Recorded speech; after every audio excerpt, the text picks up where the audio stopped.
Assalamualaikum warahmatullahi wabarakatuh. Halo semuanya, nama saya Cynthia Sofia Kusmawardhani dari kelas PS3A Politeknik Negeri Semarang. Kali ini kita akan membahas mengenai zakat produktif. Zakat berasal dari kata zakah yang berarti tumbuh, berkembang, suci, baik, dan bersih. Sedangkan pada kata produktif memiliki arti menghasilkan atau memberikan banyak hasil. Jadi, dapat disimpulkan bahwa zakat produktif merupakan zakat yang dikelola dengan cara produktif yang dilakukan dengan cara pemberian modal kepada para penerima zakat, kemudian dikembangkan untuk memenuhi kebutuhan hidup mereka pada masa yang akan datang. Macam-macam zakat produktif.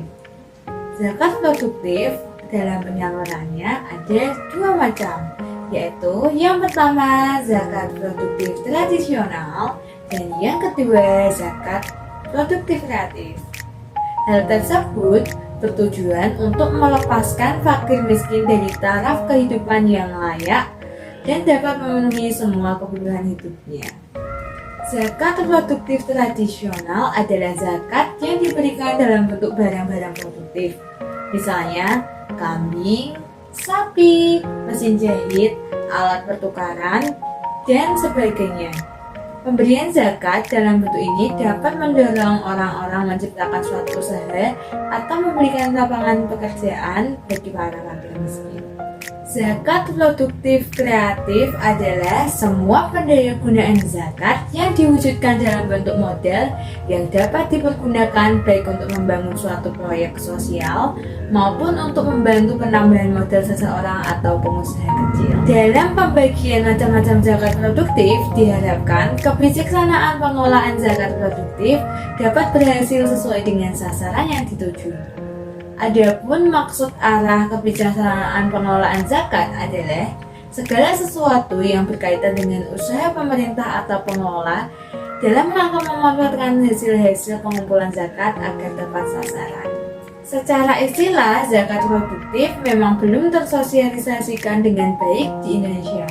Hal ini terdeteksi dari kurangnya penerapan zakat produktif di kalangan masyarakat, di samping masih banyak keraguan tentang boleh tidaknya sistem tersebut. Keberadaan zakat produktif khususnya di negara Indonesia dan negara berkembang lainnya sangat diperlukan, meskipun dengan menggunakan sistem seperti murabahah dan qardul hasan demi pengentasan kemiskinan dan menghindari para mustahik dari jeratan riba.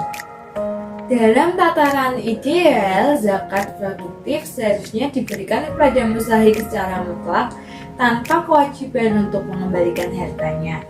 Namun, secara realita di Indonesia seperti saat ini, belum dapat dilakukan mengingat jumlah mustahik yang masih jauh lebih besar daripada jumlah musaki, sehingga harta zakat tidak mencukupi jika diberikan semuanya secara cuma-cuma kepada para mustahik. Di sisi lain, terdapat sejumlah mustahik yang termasuk dalam kategori mampu berusaha atau usia produktif yang harus diproduktifkan dengan menggunakan program pengentasan kemiskinan. Jika harta diberikan secara konsumtif untuk kategori mustahik seperti ini, maka kebijakan itu tidak akan dapat dilakukan karena hanya akan menimbulkan sikap ketergantungan kepada harta zakat tanpa memanfaatkan potensi yang ada. Instrumen zakat produktif meliputi murabahah, dan qardul hasan dengan asumsi bahwa ketiga instrumen inilah yang lebih sering dipergunakan. Instrumen ini tidak bersifat final karena masih memungkinkan untuk dikembangkan selama masih berada dalam batas syariah Islam. Penunaian zakat yang sudah terlihat di masyarakat berdasarkan kesadaran tanpa adanya paksaan yang memaksa. Adanya perbedaan hasilnya apabila pemerintah yang memiliki wewenang mengeluarkan undang-undang yang sedikit lebih memaksa kepada masyarakat untuk memenuhi kewajiban dalam zakatnya. Urgensi zakat produktif dalam mengentas kemiskinan terdiri atas yang pertama, ketiadaan jaminan dalam bertransaksi. Dalam zakat produktif tidak dibenarkan adanya jaminan dalam bertransaksi karena harta zakat memang diperuntukkan untuk membantu orang yang tidak mampu secara ekonomi. Ketiadaan jaminan berarti membuka peluang bagi masyarakat miskin untuk berusaha mengubah kehidupannya menjadi lebih baik, sehingga pada masa mendatang mereka tidak menjadi mustahik zakat lagi, melainkan dapat menjadi musafir. Yang kedua, sarana penerapan produk ekonomi syariah secara murni. Produk ekonomi syariah belum secara murni diterapkan oleh perbankan syariah. Hal ini mengingat keberadaan bank syariah masih relatif muda dalam dunia perbankan di Indonesia, sehingga memerlukan proses adaptasi yang tidak sebentar dalam hal regulasi dan pemahaman masyarakat tentang perbankan syariah. Yang ketiga, persyaratan modal.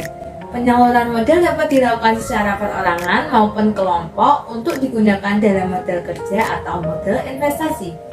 Maka tidak perlu dikembalikan adanya modal tersebut karena memang diperuntukkan untuk zakat dengan membantu masyarakat yang tidak mampu secara ekonomi. Yang keempat, pembentukan lembaga keuangan. Pengembangan LKMS merupakan kegiatan yang strategis untuk memberdayakan ekonomi. Semakin banyak LKMS yang dikembangkan, maka akses pemberdayaan ekonomi akan semakin terjamin dan jumlah yang diberdayakan pun akan bertambah. Melalui sejumlah LKMS, lembaga zakat sungguh-sungguh dapat berperan menjadi agent of development. Yang kelima, ada pengembangan industri. Dapat dilakukan dengan cara peningkatan lapangan pekerjaan, peningkatan usaha, penambahan modal, pelatihan, dan pembentukan organisasi. Hal tersebut merupakan langkah real dari pemberdayaan zakat yang ditujukan untuk para mustahik. Sekian dari saya, terima kasih. Wassalamualaikum warahmatullahi wabarakatuh. Dadah.